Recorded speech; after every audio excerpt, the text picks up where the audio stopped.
estimados alumnos de Economía 1, me da mucho gusto que estén aquí, recibirlos, y más gusto todavía me da presentar al rector, el doctor Arturo Fernández. Él nos va a dar la plática de este semestre para los estudiantes de Economía 1.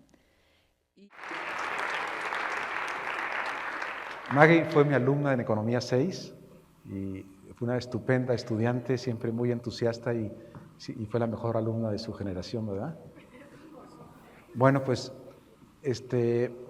voy a tratar de presentar un conjunto de ejemplos o aplicaciones prácticas del curso de Economía 1 hasta la parte que han visto ahora.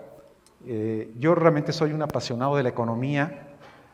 Creo que la economía es una disciplina fascinante que tiene aplicación en todas las disciplinas. Por eso en el ITAM Economía es impartido dentro del tronco común para todos los programas, y voy a tratar de ilustrar a través de los ejemplos cómo es útil para ustedes aprender economía.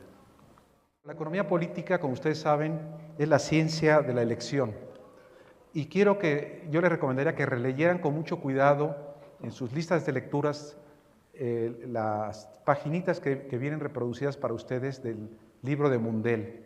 Realmente es una explicación fascinante de lo que es la economía, ¿no? Y nos dice Mundell, la economía parece aplicarse a todo rincón o intersticio de la experiencia humana. Es un aspecto de toda acción consciente. Siempre que se toman decisiones, entran a funcionar la ley de la economía. Siempre que existen alternativas en la vida, la vida cobra un aspecto económico.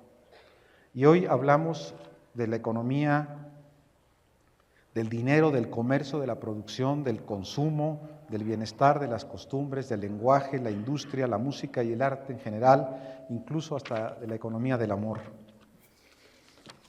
Y por eso la economía ha sido la más exitosa de las ciencias sociales. Y ustedes saben que en la economía hay un principio fundamental que es la base de todo, que es el reconocimiento de la escasez. La escasez no es un atributo de las cosas, sino que es el resultado de la interacción entre las oportunidades y los deseos, las necesidades y los recursos. Y es el desenlace de esas dos fuerzas lo que genera la escasez. Hay una frase que se ha acuñado ya como un eslogan de la economía que dice "There is no such a thing as a free lunch", no hay nada gratis. ¿Esta frase de dónde viene? Viene porque en los bares en Estados Unidos, desde siempre hasta mediados de los años 50 del siglo pasado, en los bares decía free lunch, es decir, si ustedes compran una bebida alcohólica, aquí les damos la botana gratis, ¿no?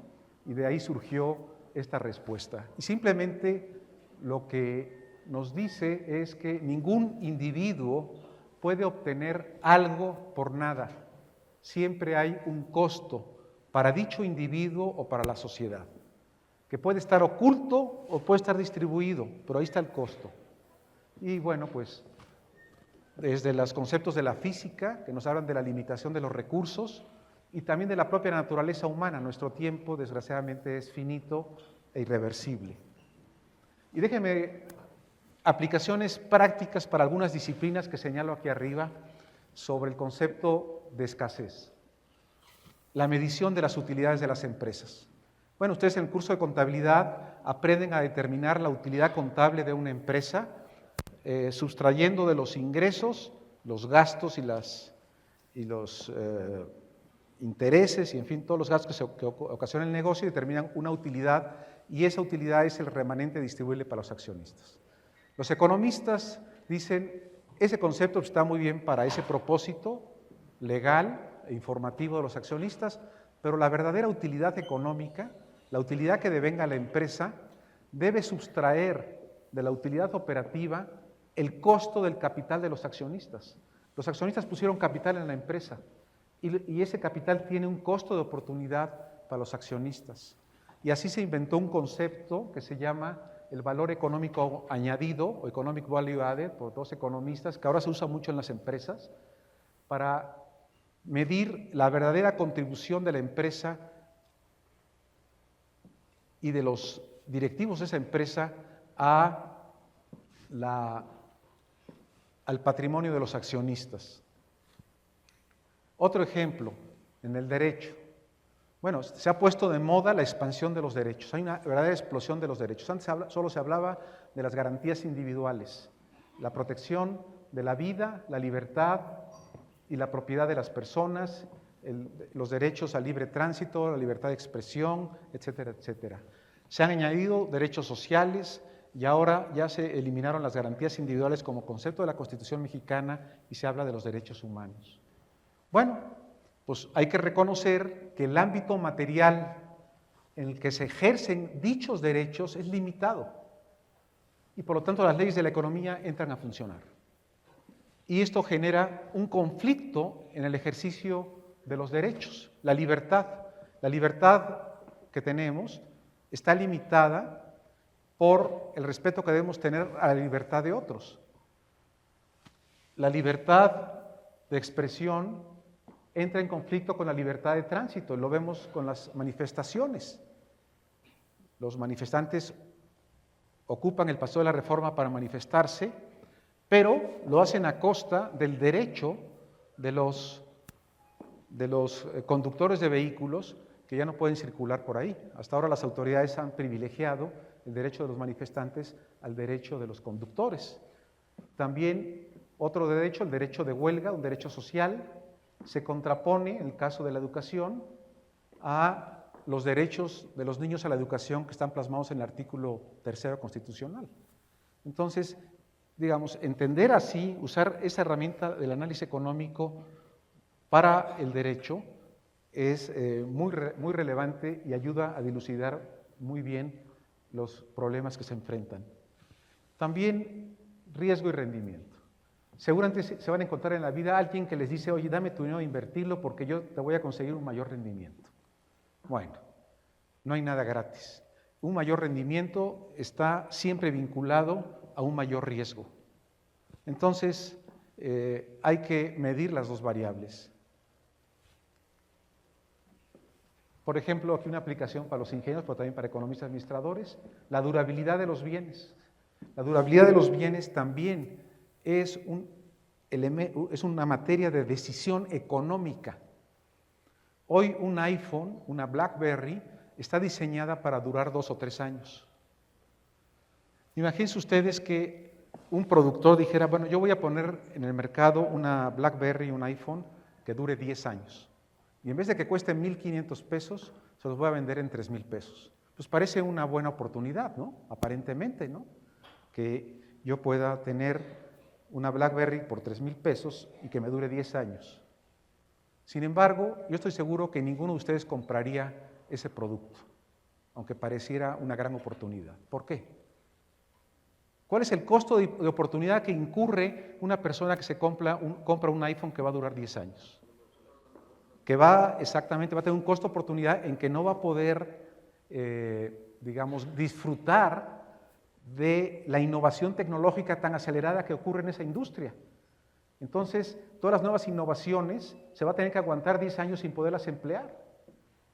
Por eso, como dice aquí, entre mayor sea el costo del capital, porque también tener 1,500 pesos ahí más metidos tiene un costo de oportunidad, y entre mayor sea la tasa de innovación tecnológica en una determinada industria, la durabilidad óptima de los bienes que se ofrezcan en el mercado van a ser también menores.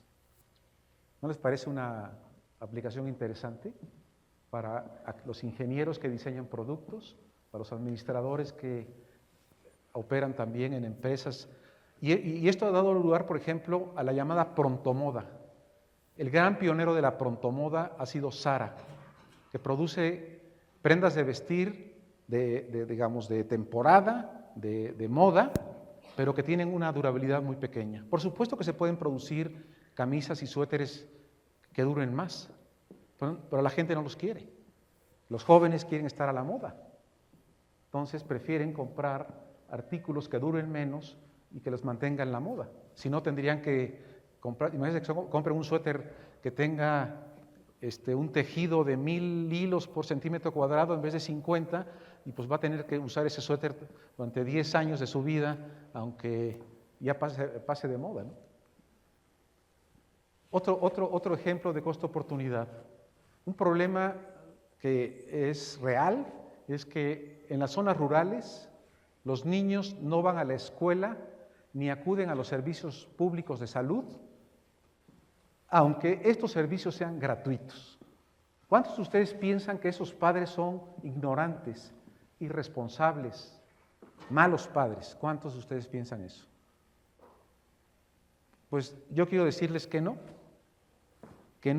En realidad hay que entender su situación, hay que entender la restricción presupuestal que enfrentan. En las sociedades y en las economías premodernas, la vida es muy dura. Así vivió la humanidad hasta mediados del siglo XIX, con ingresos de subsistencia de $500, $600 por persona al año. Es lo que reciben, es el ingreso que tienen las personas más pobres en la Sierra de Guerrero y Oaxaca y Chiapas. Y allí el trabajo y la contribución de los niños y de los jóvenes al hogar es fundamental para la propia subsistencia. Esos padres aman tanto a sus hijos como sus padres los aman a ustedes, pero la vida es muy dura y tienen que contribuir. Y por eso el programa Oportunidades, que como ustedes sabrán, le da, creo que una cantidad, no me acuerdo si es $1000 o algo un poco más, a cada familia al mes, si comprueban que sus hijos asistieron a la escuela y fueron a los centros de salud. Ese programa de política pública reconoce que los niños y jóvenes en esas comunidades tan pobres tienen un gran costo de oportunidad. Los niños son fuerza de trabajo indispensable para la supervivencia. Y la forma de conseguir que esos niños vayan a la escuela y acudan a los centros de salud es compensar a los padres con ese pago mensual para suplir esa aportación de los hijos al hogar y puedan educarse y mejorar su salud. También otra cosa que también se aprende en economía de una manera muy intensa es este síndrome llamado de matar al mensajero, killing the messenger. Ya Shakespeare, en Enrique IV y en Antonio Cleopatra usa esta frase, don't shoot the messenger. También Sófocles lo recoge en su obra.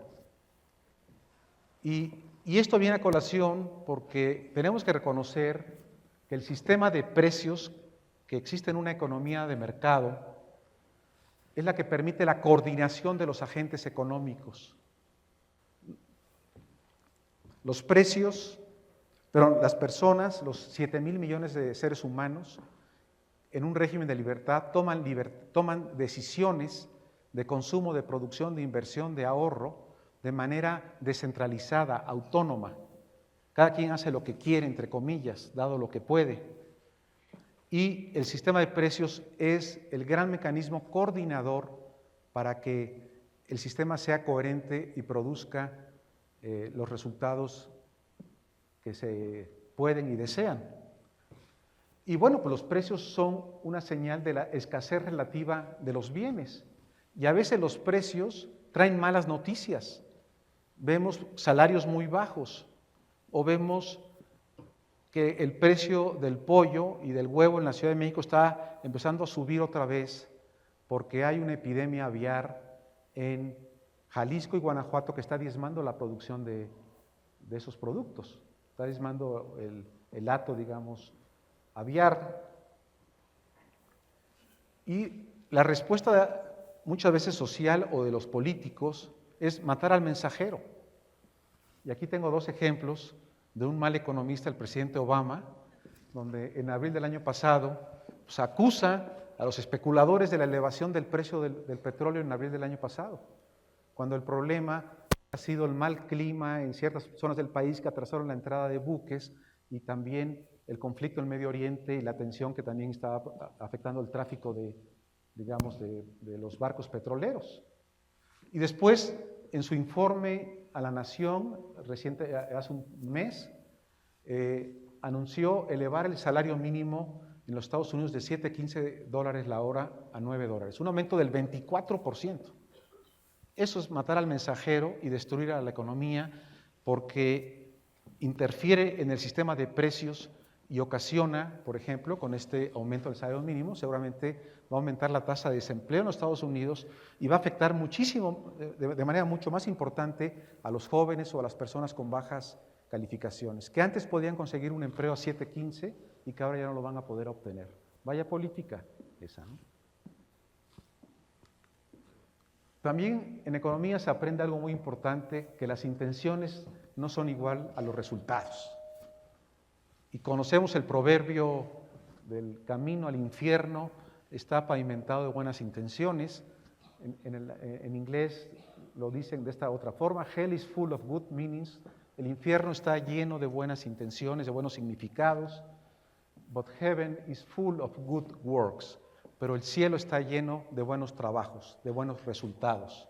Y el origen de esta frase se le atribuye a San Bernard de Clairvaux. Y bueno, pues veamos, analicemos un programa de política pública. El programa que instrumentó López Obrador cuando fue jefe de gobierno del Distrito Federal. El programa para adultos mayores, que consiste en darle, no sé si 700 o 800 pesos a los adultos mayores, personas de más de 70 años de edad.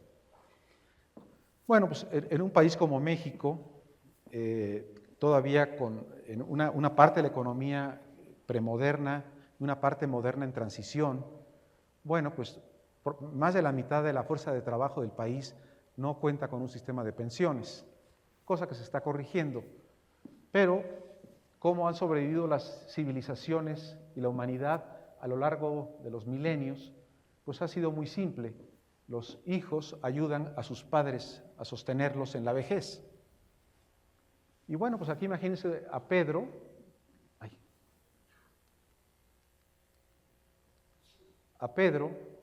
que tiene un ingreso IP y lo puede gastar en sí y su familia, o puede gastarlo con su padre.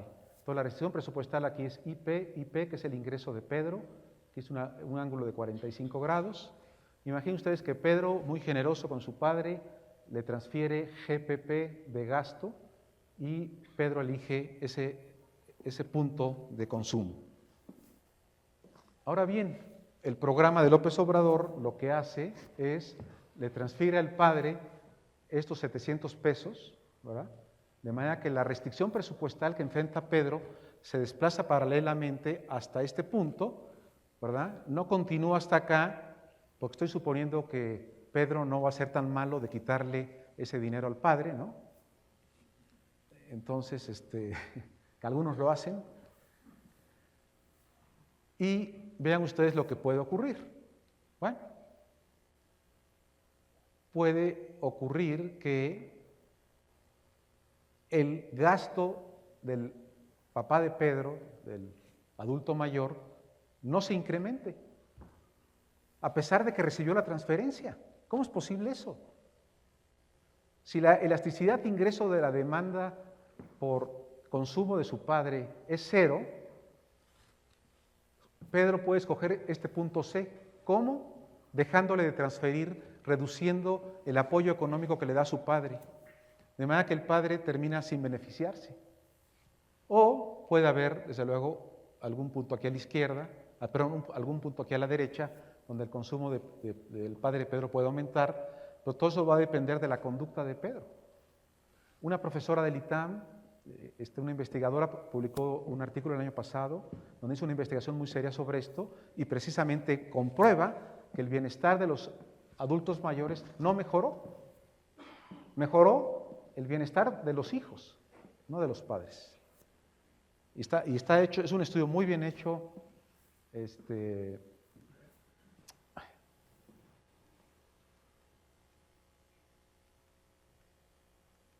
estoy yendo para atrás, ¿eh?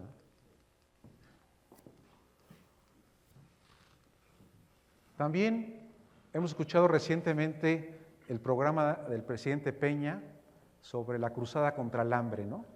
Ustedes saben, pues hay hasta un mandato bíblico ahí de darle de comer al hambriento y pidiendo la compasión de los demás para tener una vida social más equilibrada y desde luego como un asunto de responsabilidad moral de las personas, ¿no? Pero veamos el programa de la lucha contra el hambre, cómo lo podemos analizar con las herramientas que ustedes han aprendido en estas pocas semanas de clases.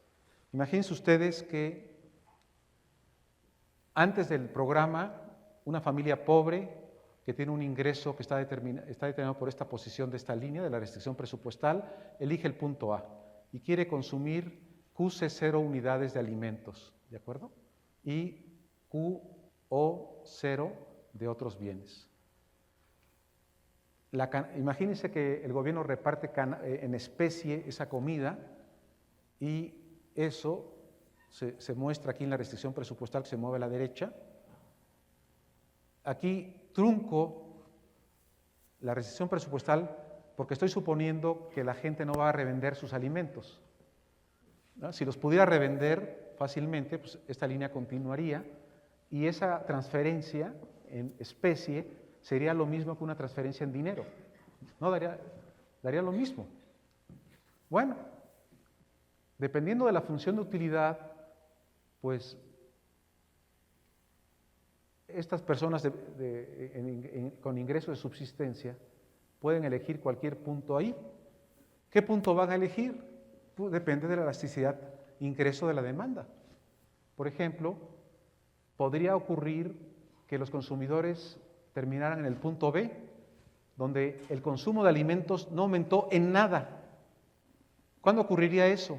Cuando la elasticidad de ingreso de la demanda por comida de esa gente fuese cero. O podría ser que todo ese alimento adicional incrementara el consumo de alimentos en la misma cantidad y moverse al punto C, pero eso solo ocurriría si la elasticidad de ingreso de la demanda por otros bienes fuese cero. Si ambos bienes son normales, pues terminará en algún punto entre B y C, pero fíjense ustedes, en el punto D, por ejemplo, pues el incremento en el consumo de alimentos es mucho menor que la transferencia en especie que les dio el gobierno. Entonces, vean la utilidad del análisis económico para poder analizar estos temas.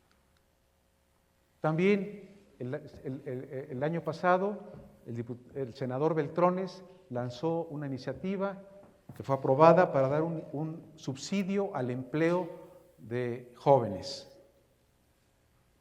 Bueno, las herramientas de análisis económico bien usadas pueden ser útiles para entender la efectividad y el costo de este subsidio. Y vean ustedes la diferencia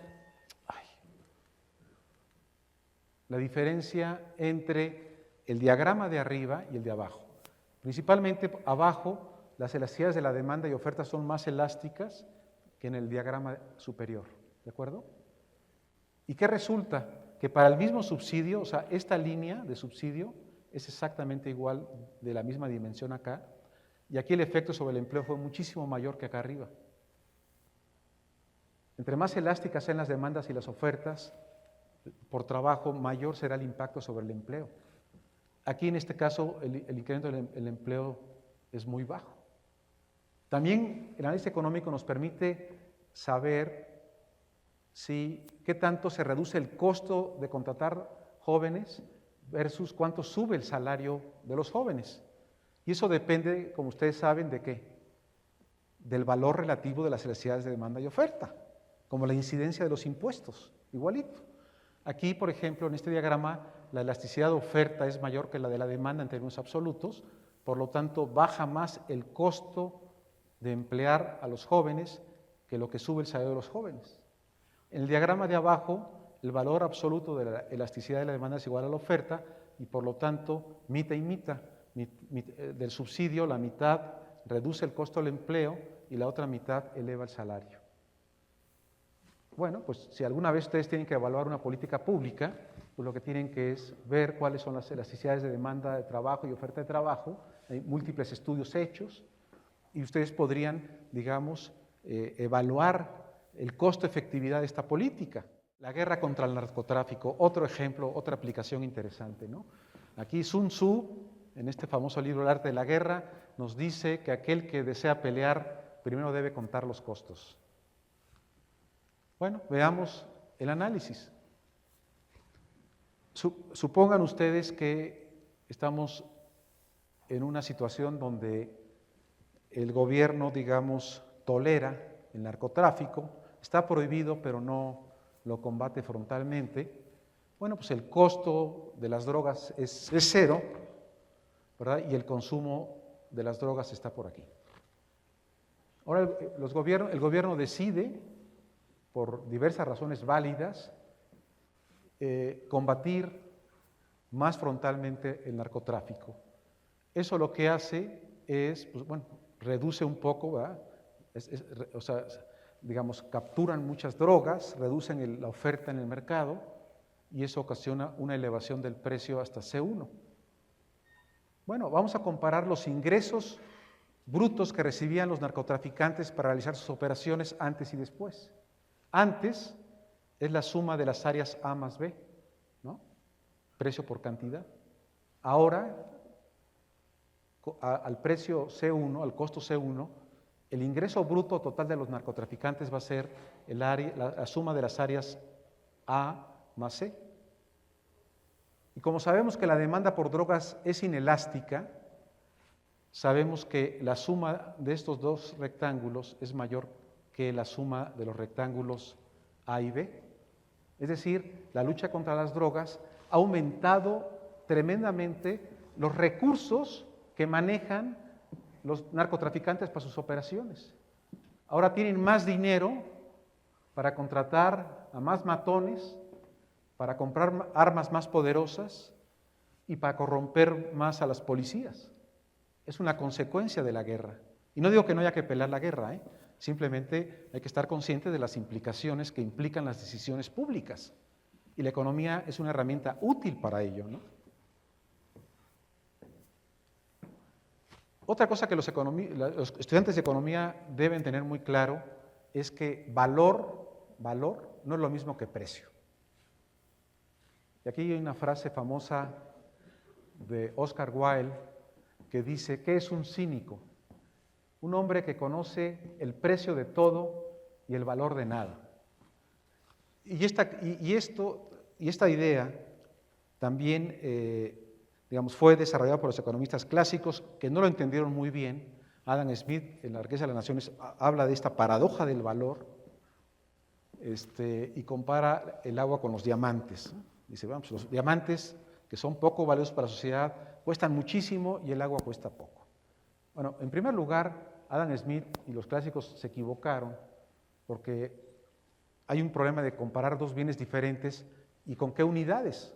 Que voy a comparar el costo de un litro de agua, 10 pesos, con el valor de un diamante de 25 quilates, o voy a comparar el valor de 55 metros cúbicos por segundo que recibe agua en la Ciudad de México contra un diamante.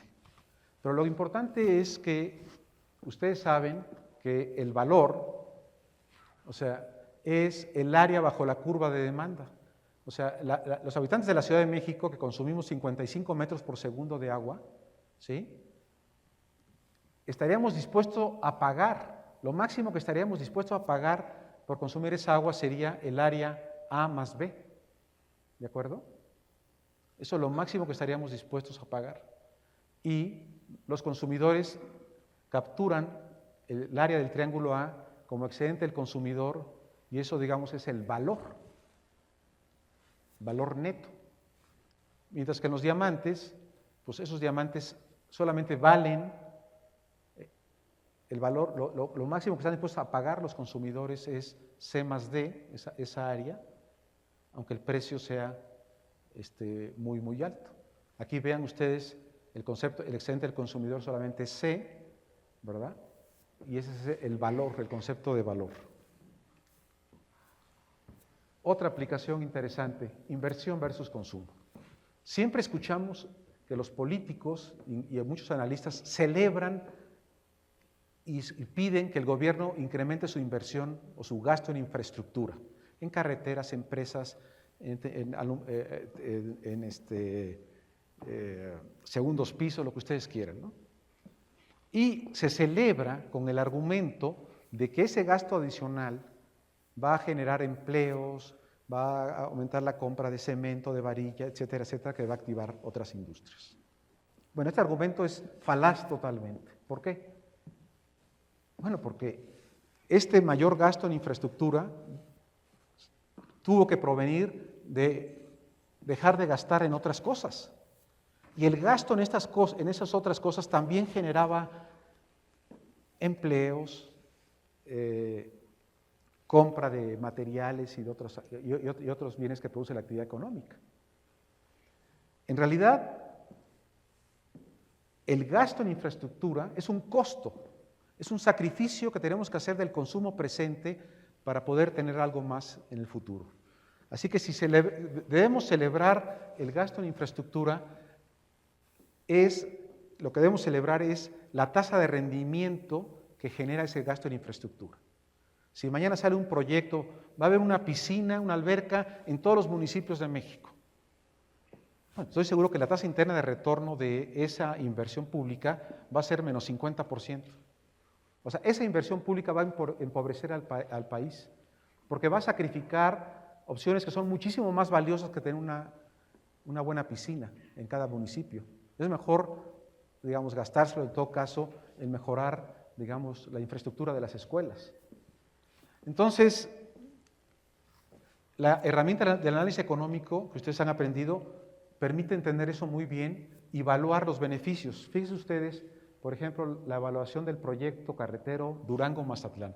Ustedes saben que se construyó ahí el puente más alto del mundo y está por terminarse esa carretera que va a comunicar la zona norte del país, Durango, Chihuahua, Coahuila, con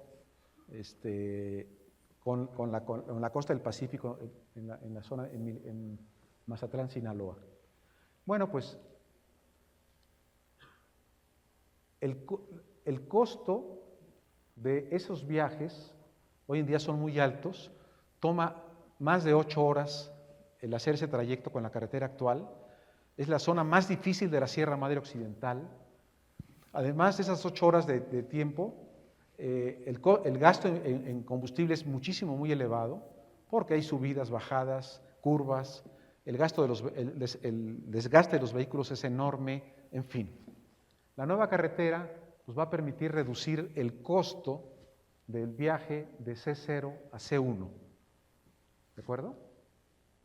¿Por qué? Porque ahora va a tomar 2 horas y media hacer ese trayecto, el gasto en combustible va a ser mucho menor y además también el desgaste de los vehículos. Bueno, ¿qué nos dice el análisis económico que ustedes han aprendido? Bueno, que el área bajo la curva de demanda de un factor de la producción o de un insumo es el Producto Interno Bruto. De manera que el área A más B más C es el Producto Interno Bruto regional de la zona de Durango-Sinaloa. Gracias a la reducción del costo de transporte, el PIB regional va a aumentar en D más C. Si restamos esto menos esto, pues el incremento va a ser el área B más D. ¿De acuerdo? Ese es el excedente del consumidor. Ese es el incremento en el excedente del consumidor. Ese es el beneficio. Esta es la razón por la cual se hace el proyecto de infraestructura. Entonces hay que calcular el valor presente de todos estos trapezoides a lo largo del tiempo y compararlo con el costo de haber hecho esa infraestructura, que por cierto costó, no sé si cerca de $3,000 millones o $4,000 millones. Otro tema también muy controvertido es el asunto de los especuladores, los malditos especuladores. ¿Cuántos de ustedes piensan como Henry Ford, cuando dijo que la especulación es solo una palabra para encubrir el hacer dinero a través de la manipulación de los precios en vez de ofrecer bienes y servicios? ¿Cuántos piensan que esa es la labor de un especulador? ¿Qué es lo que hacen los especuladores? Imagínense el mercado de las naranjas. Ustedes saben que ahorita en enero las naranjas son muy escasas, ¿verdad? El precio puede estar por 30 pesos el kilo, pero ahí por marzo, abril, mayo que empiezan las cosechas, probablemente el precio pueda bajar a 10 pesos el kilo. Lo que hace un especulador es, digamos, para simplificar, aquí agarrar un kilo de naranjas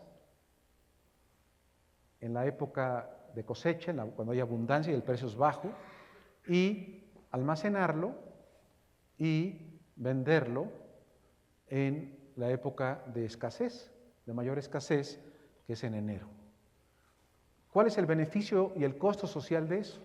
El área bajo la curva de demanda. O sea, este kilo tiene un valor igual al área de ese rectangulito alargado que está ahí, y eso reduce el valor porque está sacando ese kilo de naranjas del mercado cuando hay mucha abundancia, y cuando lo vende en la época de escasez y la sociedad puede consumir un kilo de naranjas más, se genera esta área bajo la curva de demanda. Obviamente, ¿cuál es la diferencia entre esas dos áreas? Este pequeño cuadrito que está aquí es el beneficio, la aportación que hace el especulador al bienestar social. ¿Qué les parece eso? Curiosamente, los buenos especuladores y los que ganan dinero son los que contribuyen a mejorar el bienestar social.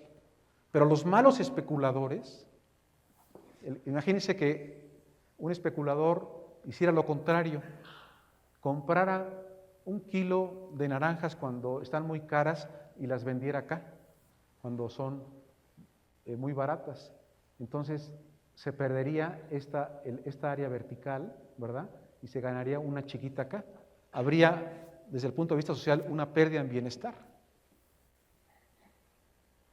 ¿De acuerdo? Ahora, aquí hago un paréntesis porque la especulación en el sistema financiero es otra cosa, ¿verdad? Los bancos no deben especular fundamentalmente porque la mayor parte de los recursos que usan para la especulación no son capital propio. Ustedes saben que los bancos son las entidades privadas o entidades económicas más apalancadas. Tienen un peso de capital por 10 de activos. Los otros 9 pesos son depósitos de la gente. Entonces, pues sí, es muy fácil especular, ¿verdad?, con el dinero de los demás. Si gano, me dan un bono extraordinario. Si pierdo, pues ahí nos vemos, ¿no? El gobierno entra a rescatar el banco. Entonces, digo, quiero hacer esa aclaración entre un tipo de especulación y otro. Pero los especuladores, ¿alguno de ustedes le preocupa, por ejemplo, que haya un comerciante, si bien llámelo especulador o como quieran, que trae naranjas de Veracruz a la Ciudad de México? ¿Qué está haciendo esa persona? Está haciendo un arbitraje entre un precio muy bajo, digamos, en Veracruz, donde se producen las naranjas, y el precio en la Ciudad de México, ¿no? Y lo consideramos natural que eso ocurra, ¿no? Que esos comerciantes traigan las naranjas a la Ciudad de México y hagan ese arbitraje y obtengan una utilidad por hacerlo. ¿Por qué nos resistimos tanto a condenar al mismo comerciante, pero que hace ese arbitraje a través del tiempo, aprovechando que la producción de naranjas es estacional? Digo, no quiero detenerme más, pero si ustedes ven, fíjense, cuando el especulador compra, vamos a suponer que compra esta cantidad que está aquí, la compra y la almacena, no cuesta nada almacenarla, vamos a suponer eso, no hay costo financiero ni de almacenamiento, y con esa cantidad la vende cuando es muy escaso. Entonces estabiliza la oferta, ¿verdad? Aquí. ¿Qué ganó la sociedad como un todo? Ganó el área bajo la curva de demanda. Cuando se gana esta área porque es gracias al mayor consumo debido a la actividad del especulador. ¿Pero qué se pierde? Pues se pierde todo el área H1 porque se reduce el consumo de naranjas en la época de abundancia. Y obviamente esta área es mayor que esta. Hay una ganancia neta para la sociedad. Y si ustedes restan, sale que el beneficio es E más F menos el área H. Ahora bien, ¿Por qué de todas formas seguimos enojados con los especuladores? Hay que ver el efecto distributivo. Y fíjense ustedes, cuando vean excedente del consumidor y quieran ver eficiencia, mírenlo verticalmente. Cuando quieran ver distribución del ingreso, vean el excedente del consumidor horizontalmente. Lo que ocurre es que los consumidores ganan B más C porque con respecto a consumir solamente Q0 cuando no hay cosecha, ¿verdad? Ellos van a ganar BE, es el incremento del excedente del consumidor debido a la especulación. Sin embargo, van a perder CFH, que es debido a que va a haber menos abundancia en la época de cosechas. Entonces, los consumidores pierden. Pero la sociedad gana como un todo, como viene en esa lámina. Y no me voy a detener más porque ya sería un poquito complicado y creo que no se alcanzan a ver bien las letras. Otro ejemplo importante, subsidio a la gasolina. Mucha gente dice, bueno, ¿cuál subsidio a la gasolina? ¿Cuál es el costo para Pemex de producir gasolina en el país? No, pues que es 7 pesos el litro o 6 pesos el litro. Entonces, ¿por qué hablan de subsidio? Bueno, es que otra vez hay que usar el concepto de costo de oportunidad. Pemex puede vender la gasolina en 10 pesos en México o la puede vender en 13.60 en el mercado internacional. O sea, lo que es relevante para la decisión de Pemex y la decisión social es cuál es el costo de oportunidad de esos recursos. Miren ustedes este ejemplo. Aquí estoy viendo el año pasado. Supongan, para simplificar, que el tipo de cambio es 10 pesos por dólar y que valía como 10 pesos la gasolina, ahora vale como 11 y pico, ¿no? Vale 10 pesos el litro aquí, ¿verdad? Se consumen 44.450 millones de litros al año en México, ¿verdad? El año pasado se consumieron eso. Si el precio doméstico estuviera igual al precio internacional que había en Estados Unidos, que era más o menos $3.60 por galón, que equivale a 3.60 pesos por litro bajo los supuestos que hice, bueno, pues hagamos el análisis. Los consumidores perderían el área A y C, es el excedente del consumidor perdido. ¿Y Pemex cuánto gana? Gana A más C más C. ¿Cuál es el neto? C o E, ¿no? Es lo mismo, son áreas iguales. C es la ganancia en bienestar. Otros cálculos que nos ayuda lo que ustedes ya saben. Bueno, ¿qué pasaría si el precio sube de 10 pesos a 3.60? ¿Cuánto cae el consumo? ¿Qué necesitamos saber? La elasticidad de la demanda por gasolina. Bueno, ya se han estimado muchas veces. La elasticidad de demanda por gasolina es menos 0.5 de largo plazo y de corto plazo menos 0.25. Supongan que es 0.5 para hacer fácil el ejemplo. Esta es la definición de la elasticidad de la demanda. Entonces simplemente calculo que si el precio sube 36%, la cantidad demandada va a caer en 18%. Y ahora se consumirían, en vez de 44.000 millones de litros, 36.000 millones de litros. ¿De acuerdo? O sea que se reduciría el consumo en 8.000 litros. Por cierto, ¿saben cuánto mide el subsidio A más C más C? 160.000 millones de pesos. Ese fue el subsidio implícito que gozamos los consumidores de gasolina el año pasado. Es un subsidio bastante regresivo, ¿no? Porque beneficia especialmente a las personas de ingresos medios y altos que tienen uno o más vehículos. Pero además, otro beneficio o otro perjuicio, digamos, de tener el precio de la gasolina tan baja, pues son estos 8.000 millones de litros más de consumo anual. ¿Cuánto dióxido de carbono producen? Muy fácil. Más o menos 1 litro de gasolina, su combustión genera 8.6 gramos de dióxido de carbono. Si multiplicamos esto por los 8.000 millones, se están emitiendo 69 millones de toneladas anuales de dióxido de carbono adicionales por culpa de este subsidio. ¿De acuerdo? Entonces, desde el punto de vista económico es ineficiente. Desde el punto de vista social es regresivo y además genera una externalidad negativa enorme por las emisiones, digamos, en este caso es un gas de invernadero, ¿verdad?, que contribuye al calentamiento global.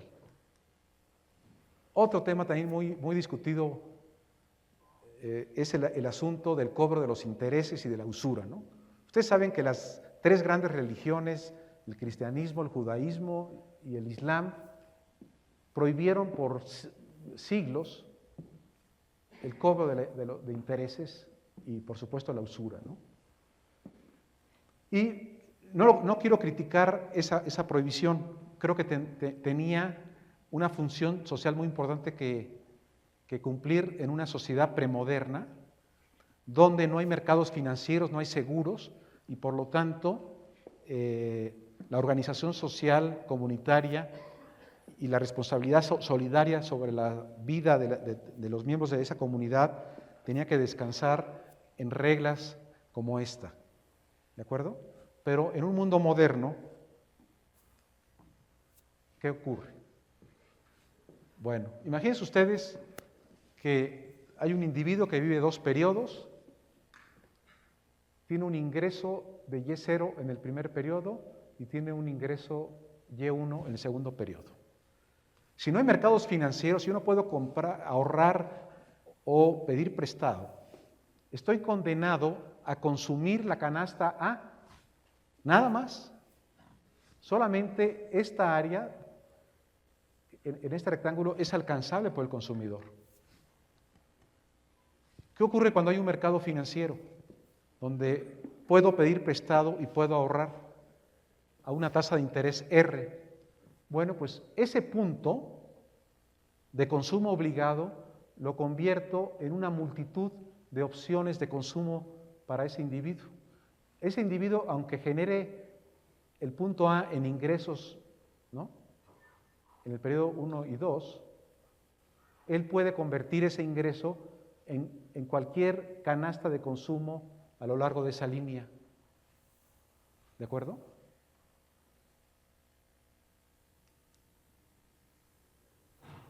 Imagínense ustedes que el mercado financiero es imperfecto y que la tasa de interés activa a la cual yo puedo pedir prestado es más alta que la que yo puedo ahorrar. Entonces, si yo puedo ahorrar, si yo puedo, digamos, si la tasa de interés es más baja, R0 es más pequeña que R1, incluso imagínense ustedes que es un caso de interés de usura. Bueno, pues a pesar de que haya usura, el consumo en el punto B es superior al punto A, ¿verdad?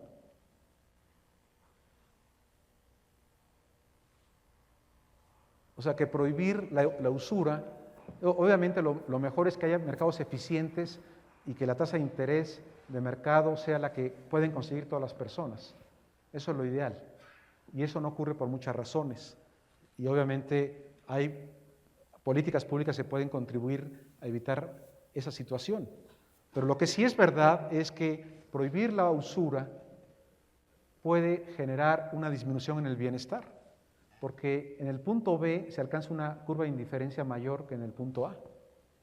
¿De acuerdo? Finalmente, y con eso abro una sesión de preguntas sobre estos temas, incluso aplicaciones tan simples, creo que esta no la había dado porque no han visto la función producción, ¿verdad? O ya la empezaron a ver, no la han visto. Pero, digamos, un ganadero que tiene sus vacas y las engorda y las cuida para pues venderlas como carne, llevarlas al rastro y venderlas como carne, pues la decisión de cuándo sacrificar al animal es una decisión estrictamente económica. Si aquí viéramos en este eje, en la ordenada, veamos el valor, precio por la cantidad producida, y aquí los años, más o menos a los 5 años y medio, ¿ven?, el animal alcanza su máximo peso y su máximo valor. Debe esperarse el ganadero a este momento para sacrificar al animal? Pues la respuesta depende de su costo, es una respuesta que tiene que ver con el costo de oportunidad. ¿Cuál es el costo de oportunidad de, por ejemplo, mantenerlo vivo de los 4 a los 5 años y medio? ¿Cuánto aumenta de valor? Véanlo aquí. Aumenta la vaca, en el año 4 vale 25,000 pesos y acá vale 30,000 pesos, ¿verdad? Entonces, ahí sube 5,000 pesos de valor, o sea, 20%. Y la pregunta es, ¿cuál es la tasa de interés? ¿Qué es el costo de oportunidad? Porque él podría decidir, por ejemplo, matar al animal en el año 4 y obtener 27,500 pesos e invertir ese dinero al 20% de interés, por ejemplo.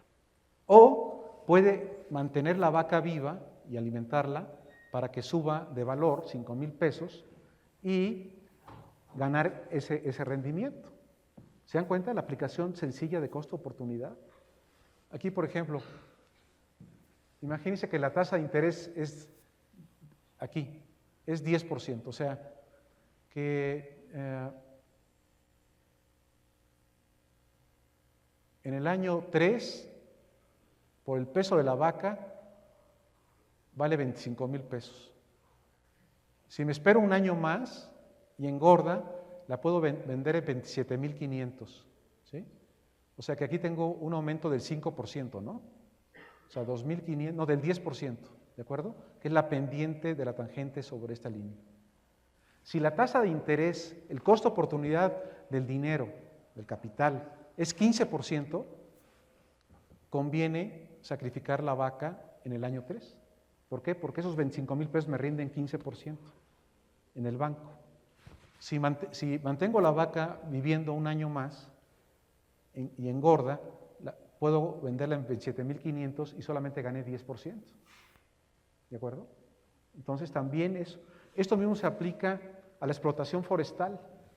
Imagínense una empresa que tiene una explotación forestal. ¿Cuándo cortar los árboles? ¿El año 1, el año 10, el año 20 o el año 30? Es una decisión económica que depende del costo de oportunidad del capital, ¿verdad? Hay que cortar el árbol cuando el crecimiento en el valor de la madera del árbol, o sea, los metros cúbicos que aumentó de valor, digamos, de volumen el árbol durante un año, es igual a la tasa de interés. Ahí, en ese momento, es cuando conviene cortar el árbol. En fin, estas son una serie de aplicaciones sencillas, obviamente muy simplificadas, porque obviamente estamos hablando del curso de Economía 1, pero que los deben a ustedes inspirar y motivar a estudiar con profundidad estos cursos de economía. Realmente van a adquirir una herramienta muy, muy valiosa del análisis para su vida profesional, no importa qué disciplina estudien. Por eso la economía es tan apasionante, porque tiene tantas aplicaciones para entender muchos aspectos de la vida humana. Incluso la altura de los edificios en una ciudad. Imagínense que no hay regulación sobre el uso del suelo. ¿Por qué en el eje Reforma hasta Santa Fe los edificios son muy altos? ¿Y por qué en Iztapalapa y Chalco vemos solamente casas de un piso? ¿Qué refleja eso? El precio relativo de la tierra versus el capital. Punto. La tierra en el Paseo de la Reforma puede costar, no sé, $25,000 el metro cuadrado. Entonces, construir verticalmente es usar capital para sustituir la tierra escasa. En Iztapalapa debe valer $200 el metro cuadrado. Allí no tiene caso hacer edificios, o en Chalco, porque el precio de la tierra es relativamente bajo y no hay razón para economizar el uso de espacio. Obviamente también la altura de los edificios depende de las regulaciones de las ciudades, ¿no? Aquí en San Ángel no dejan construir edificios.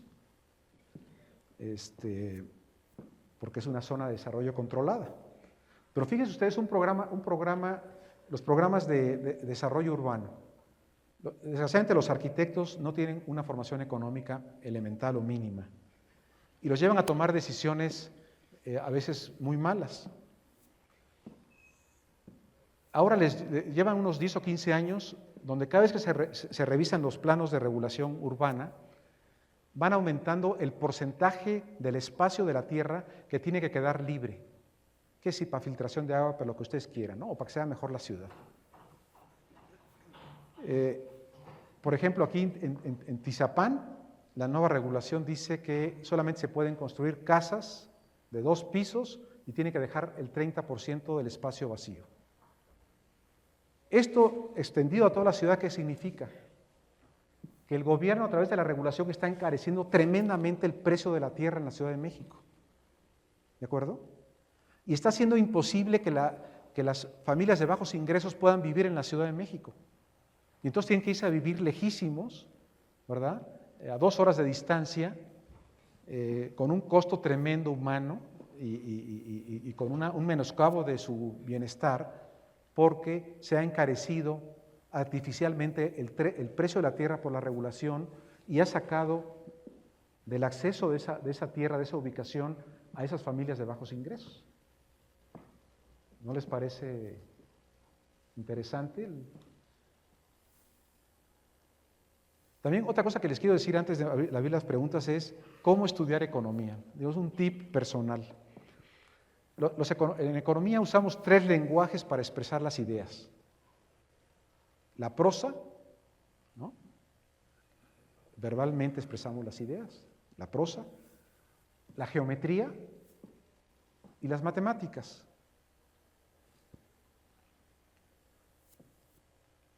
El tener esos 3 lenguajes es un recurso pedagógico súper valioso para facilitar el aprendizaje de una materia que es tan difícil como estudiar química, porque tiene que desarrollar muchas habilidades analíticas. La economía un libro de texto de economía, unos apuntes, no se leen como una novela. Hay que leer cada renglón y saber exactamente qué está diciendo y por qué lo está diciendo. Tiene que ser un esfuerzo más intensivo que extensivo. Y segundo, las matemáticas es el lenguaje de las ciencias, que permite una expresión muy concreta y específica de muchos fenómenos. Cuando vean matemáticas, no entren en pánico. Es un grave error. Lo que tienen que hacer es, primero, expresen en prosa lo que dice la ecuación. Exprésenlo en prosa.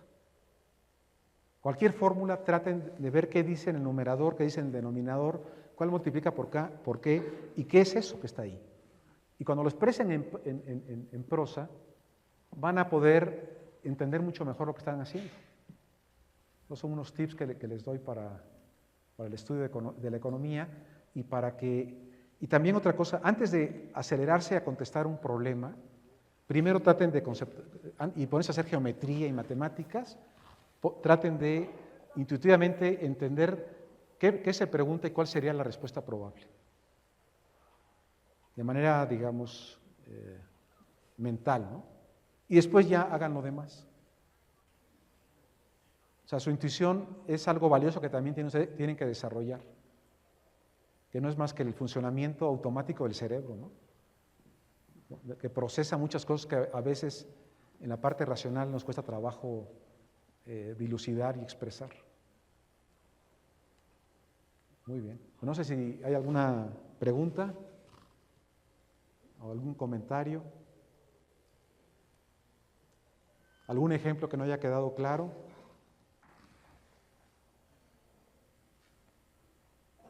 Sí.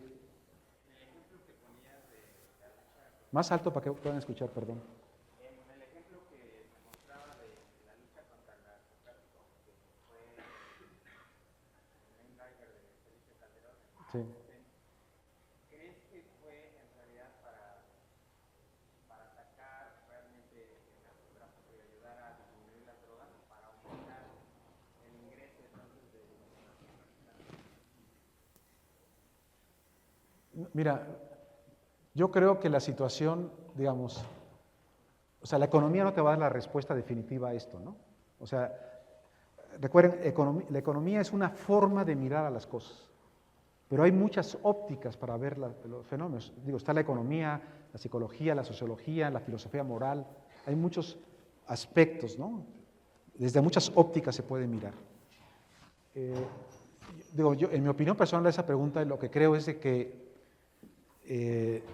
por un largo tiempo hubo una gran tolerancia, y esa gran tolerancia provocó una gran descomposición de los cuerpos policíacos, ¿no? Pero creo que ese no fue lo más importante. Creo que lo más importante fue que antes teníamos un verdadero cartel organizado en la industria donde había 3 jugadores que se habían dividido el mercado. El cártel del Golfo, el de Sinaloa y el otro, ¿no? 3 cárteles. Y había paz. Estaba todo tranquilo, se traficaban drogas, se hacían algunos decomisos, algunos iban a la cárcel, en fin, ¿no? Y las cosas funcionaban. El cártel del Golfo se le ocurrió contratar y tener su propio brazo armado y contrató a los Zetas, que eran exmilitares. Y estos exmilitares muy listos dijeron, oye, ¿por qué ser empleado del cartel del Golfo? Oye, yo voy a hacer mi propio negocio. Y entonces se separa el cártel del Golfo y empieza a disputar los otros territorios. Y es donde viene la guerra. O sea, la reacción de Calderón fue contra esa guerra, digamos, de que el cartel se rompió, digamos, por la entrada de un nuevo jugador. Aquí estamos utilizando también microeconomía para explicar el problema, ¿no? Porque finalmente las drogas es como una industria. Es una industria. Los empresarios se llaman narcotraficantes, ¿no? Pero es una industria que quiere ganar dinero y que hay libre entrada, puede haber organizaciones de cartel, puede haber competencia, etcétera, puede haber diferentes estructuras de mercado. Y el análisis económico es útil para entender eso. Ahora, repito, no es, digamos, el análisis económico no puedes concluir cuál debe ser la política, digamos, no es suficiente, digamos, ese punto de vista no es suficiente como para determinar la política, porque hay otros aspectos, ¿no? Sí. Sí. ¿Qué esperanza tendrían las ONGs? O sea, ¿están interviniendo ahí con el sistema de precios? ¿Ya son totalmente ineficaces? No, pero a ver, las ONGs, digamos, la ONG, digamos, de los verdes que quieren protección al medio ambiente, ¿no? Digamos, es algo legítimo, ¿no? Que haya un grupo en la sociedad que esté señalando las fallas que existen en la protección del medio ambiente, ¿no? Esa función es válida, ¿no? Y porque el sistema de precios, digamos, en el caso, por ejemplo, del medio ambiente, no funciona perfectamente porque no hay propiedad sobre todos los recursos. Nadie es dueño del aire. Entonces, le echo mi basura. O sea, ahí no está funcionando, no hay un mercado, ¿no? Ahora, digamos, se ha querido tener un mercado. En algunos países están exigiéndole a las empresas que para poder emitir dióxido de carbono, tiene que comprar bonos de carbono, pagar un precio por el uso de ese recurso natural, ¿no? O sea, este tema tal vez lo van a ver más adelante cuando vean externalidades y otros temas, ¿no? Pero todavía no tienen la información suficiente del curso de micro para poder profundizar en esa respuesta, ¿no? Pero me refiero al sistema de precios, es el que coordina, el que nos dice, oye, ahorita está subiendo el precio del pollo y el precio del pollo y del huevo, trata de consumir menos, sustitúyelo por otros productos. Y a la vez está dándole la señal a otros productores de otras partes del país, oye, incrementa la producción de pollo y de huevo, ¿no? Ese es el que nos coordina. Pero como les decía, este síndrome de maten al mensajero es resultado de la falta de entendimiento de la economía, de cómo funciona la economía, ¿no? Porque finalmente el sistema de precios es el que trae la mala noticia, ¿no? Imagínense ustedes que van con un dolor tremendo de estómago al doctor y traen una apendicitis. Ya no aguanto el dolor. Y el doctor le dice, a ver, tómate una aspirina, te voy a dar aquí una medicina muy fuerte, vete a tu casa. Ya te quité el dolor. ¿Resolvió el problema? No, seguro se va a morir unas horas después de una peritonitis, ¿no? Entonces, ahí también es el síndrome de matar al mensajero. O sea, el dolor es el mensajero de una afección grave. Y suprimir el dolor no es la solución del problema. Como suprimir el funcionamiento del sistema de precios no es lo que permite, por ejemplo, mejorar los salarios. Los salarios bajos de una sociedad reflejan la baja productividad de esa sociedad. ¿De acuerdo? Poner salarios mínimos no es la solución, es matar al sistema de precios, sustituir al sistema de precios por una disposición gubernamental. Además, ese salario mínimo va a causar desempleo, y especialmente de la gente joven y la menos capacitada. A los sindicatos les encantan los salarios mínimos porque los sindicatos defienden legítimamente los intereses de sus agremiados, no defienden, digamos, los intereses de la clase trabajadora como un todo, sino de su grupo. Y ese tipo de medidas son claramente en contra del interés público, del interés general. Otro tema, por ejemplo, los abogados usan el concepto de interés público, ¿no? En filosofía moral se puede utilizar el concepto de bien común. Los economistas usamos bienestar. Bueno, son conceptos no iguales, pero que tratan de expresar lo mismo, ¿no? Entonces también es importante que aprendan, digamos, a puentear las disciplinas que estudian con los conceptos de economía, ¿no? Porque a veces es el mismo. Cuando un economista dice hay que maximizar, hay que realizar políticas que maximicen el bienestar general, el abogado diría hay que diseñar políticas que estén a favor del interés público, ¿no? El filósofo diría políticas que busquen el interés común, ¿no? Pero son conceptos similares, desde diferentes perspectivas. Pero en un país como México, o sea, un precio máximo, un precio mínimo, como el salario mínimo, en un mercado de competencia perfecta no es malo. Pero en un país como México, donde puede haber una estructura de cártel entre los demandantes que trabajan para las empresas, que claramente se pueden poner de acuerdo para decir, vamos a pagar el mínimo posible que va a estar abajo del equilibrio. Sí. A ver, ¿cuántas empresas hay en México? Hay como, creo que 1,5 millones de empresas, ¿no? ¿Tú crees factible que ese 1,5 millones se pueda poner de acuerdo? No de acuerdo de cierta manera, pero sí hay conglomerados, digo, tan solo el conglomerado de Carlos Slim creo que controla más del 90% de la bolsa. No, pero la bolsa, pero no de la economía. Del PIB no creo que llegue ni al 3%. O sea, eso lo van a ver más adelante, el tema de monopsonios, ¿no? En realidad, los cárteles pueden realizarse cuando hay muy pocas empresas en una industria, a lo mejor 2 o 3 o 4 o 5 jugadores, y aún así son inestables.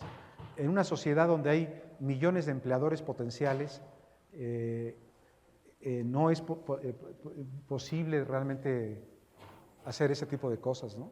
Y lo vemos, ¿no? Hay pirateo de personal. Ahorita en la industria minera hay una escasez tremenda, ¿no? Las empresas están quitándose unos a otros, hay una competencia y los mineros ahorita son los mejores salarios industriales de México. Los mineros de una mina en Fresnillo, en Zacatecas, ganan $40,000 al año, que es el ingreso per cápita de Estados Unidos.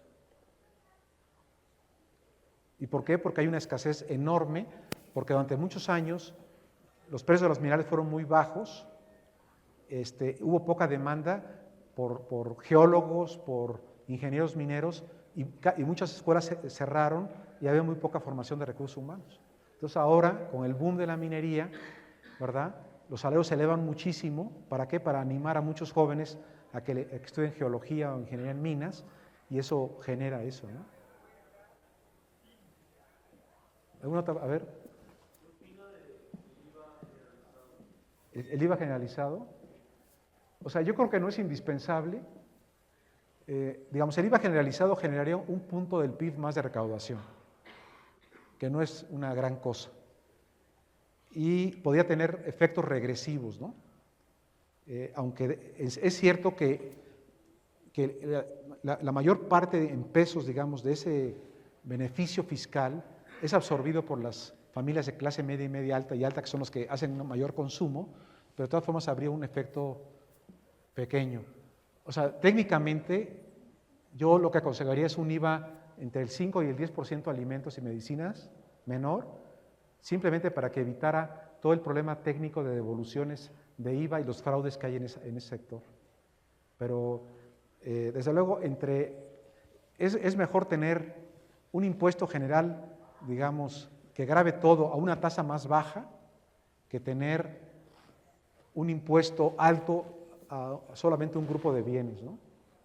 Eso lo estudian, ya es un tema complejo que se estudia en el curso de finanzas públicas. Digo, la respuesta que te di es muy, digamos, resumida, ¿no? Pero, digamos, es un tema complejo, ¿no? Pero que se puede, ¿sí?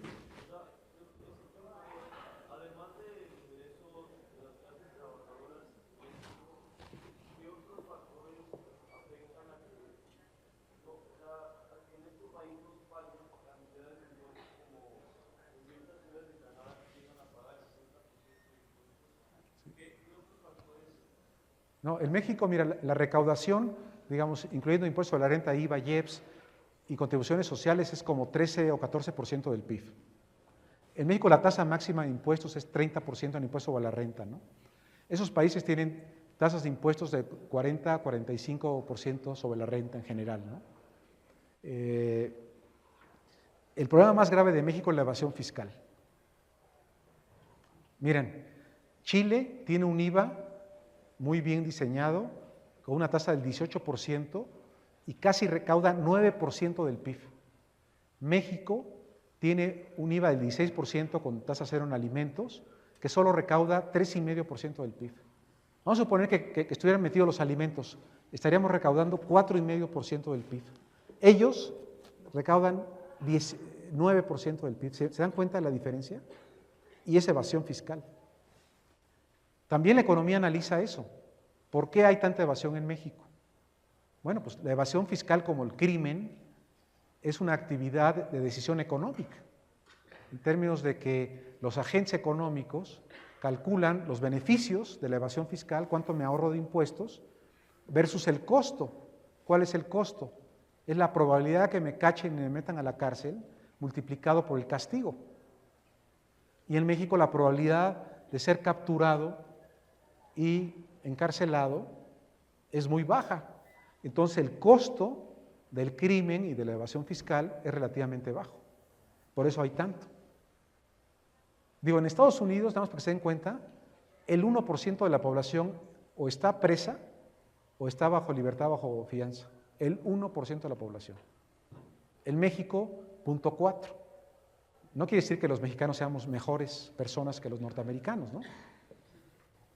Sí, siendo iguales, deberíamos tener, si la coerción fuese similar, deberíamos tener una tasa de criminalidad similar. O sea, también hay una economía del crimen y hay muchos artículos e investigaciones donde se aplican los conceptos que ustedes han aprendido en Economía 1 a entender esos fenómenos y también a diseñar políticas públicas que sean adecuadas para combatir esos fenómenos indeseables. ¿Alguna otra pregunta? No veo. También porque el beneficio que ves es mucho menor, porque los municipios no recaudan impuestos como deberían, y el gasto es mucho más ineficiente. Si la federación es la encargada de recaudar y la encargada de gastar también, el gasto es mucho más ineficiente porque no está cercana a las necesidades que tiene el municipio cuando quiera hacer gasto. Entonces también ahí es una cuestión de cómo hacer que los municipios sean mejores recaudadores. Pero ya te metes en Sí. son las entidades. ¿Saben por qué no han sido recaudadores los municipios y las entidades federativas? ¿Sabes por qué no han sido buenos recaudadores las entidades federativas y los municipios? Porque es más fácil estirar la mano y presionar al gobierno federal para que te dé transferencias, ¿no? Otra vez es una decisión económica, ¿no? ¿Dónde está el menor dolor posible, ¿no? Para conseguir los ingresos del Estado, del municipio? Pues en vez de subir los impuestos y enfrentar a la población y tener que rendir cuentas, ¿no?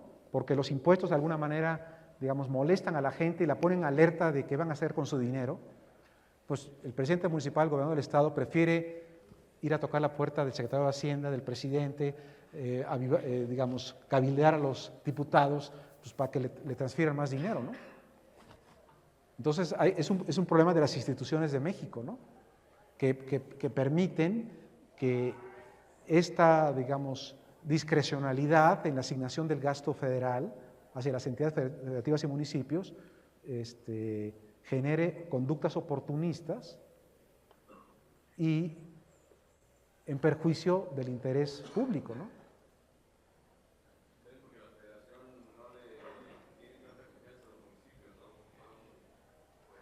Sí, por eso, porque además, digamos, si los municipios no le cobran a los habitantes del municipio, no les cobran impuestos, los habitantes del municipio tampoco les preocupa demasiado cómo se gasta el dinero, ¿no? Y en qué se gasta.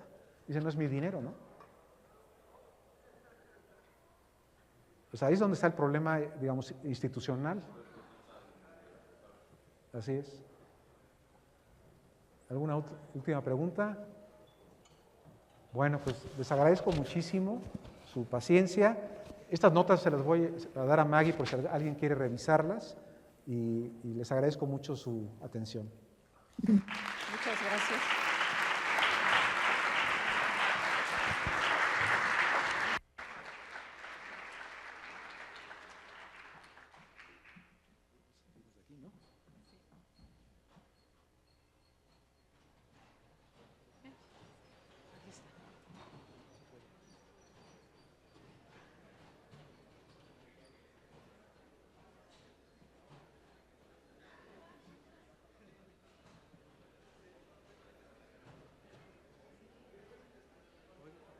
Sí. ¿Dónde lo expulsaron?